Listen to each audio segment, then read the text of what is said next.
Hey guys, so we have this best choice 6 volts right on for our kids, and it stopped working.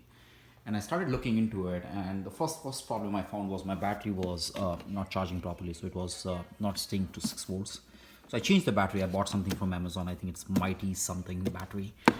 But when I got the new battery, it still had an issue. What used to happen is you will see the light turn on. So as soon as you turn the lights on, you'll see the light turn on. And then if you are back or forth, doesn't really matter. As soon as you touch the pedal, the light dims, right? And you could hear the click of the relay from the controller, but nothing else happened, right? So I started debugging it. What I found was the voltage was fine. The voltage was 6 volts. This is a 6 volts car. But the motor terminal didn't get the voltage. I didn't see 6 volts coming out here. This is a motor output. Sorry, this one. The white one is for the steering motor. And this output right here in the middle is for the motor itself at 6 volts, which is in the back right here. Okay. And I could see the 6 volts here. I could not see 6 volts here.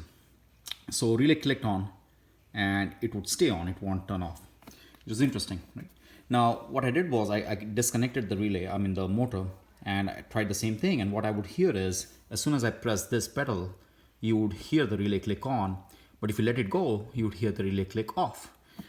So that was interesting because I thought there was some loading issue from the motor, but I couldn't. So I tried the motor just to make sure that the motor was okay, and it was just fine. So I just directly connected the motor from the battery, and I got the motor to run, right? So the motor was fine. The battery was fine. So I started looking into all the connections. There is a connector here, which is a 7-pin connector. Only 5 of these are actually connected. This is the terminal.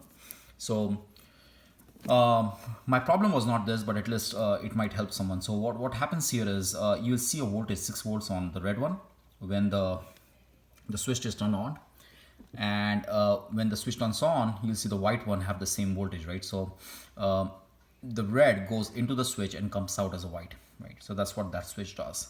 And then the orange one and the blue one are back and forth, right? So depending on what you've chosen here, go ahead or back, either one will turn 2.8 volts or 3 volts, I think, with respect to the black one, right? So that's really it. That's really simple. And every electronic, like the lights and stuff, is all controlled from here. So it doesn't really affect any of this stuff right here, okay?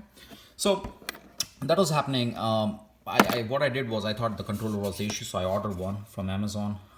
This is RX44. I think the one I have on this car is RX8. I don't think they are different. I checked the circuit, they're exactly the same circuits. The relay might be a little different, but it really doesn't make a difference. Right now, they are both working. So I know for a fact that this can be replaced with each other. The remote might not work, but that's a different story. Okay. All right. So coming back to this, right? So I've spent a lot of time on this and debug pretty much every connection you can think of with a multimeter, like this multimeter right here. And finally, I was just giving up. I was planning on just, I don't know, keeping this in a garage when I noticed this, right? So this stupid connector is used for charging. And in this connector, there is a switch. There's a switch right here. So as soon as you plug the 6 volts charger in or the adapter in, what it does is, so your kid doesn't start driving with the adapter on, it switches between these two terminals, right? So when the switch is in, it can only charge the battery, and it disconnects itself from the circuit, from the controller. When the switch is off, it has a connection that goes through this red terminal, right? So the problem was, whatever that switch is, it shows okay when there is no load on it, as in when the motor is not running. But as soon as you press that pedal on, the relay clicks, and as soon as the current starts flowing, this won't allow it, right? So it won't take any more current than, say, certain milliamps is what I tested. So anyways, long story short, what I did was I soldered them in. Now, I'll have to be a little careful while I'm charging, because I think this is a fail-safe for charging so that you don't overcharge things and, don't destroy the circuits.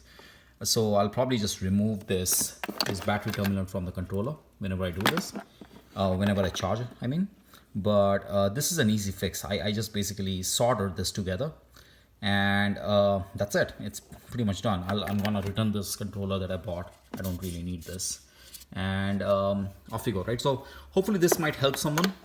Do check this. Make sure if you have a problem where when you press the pedal, the relay clicks on, but you don't see the motor moving. This might be a problem, right? So check this, make sure this is okay. And this is a cheap way of fixing it. You can always order a new switch and you should be good to go. Right? Hopefully that was useful. Thank you.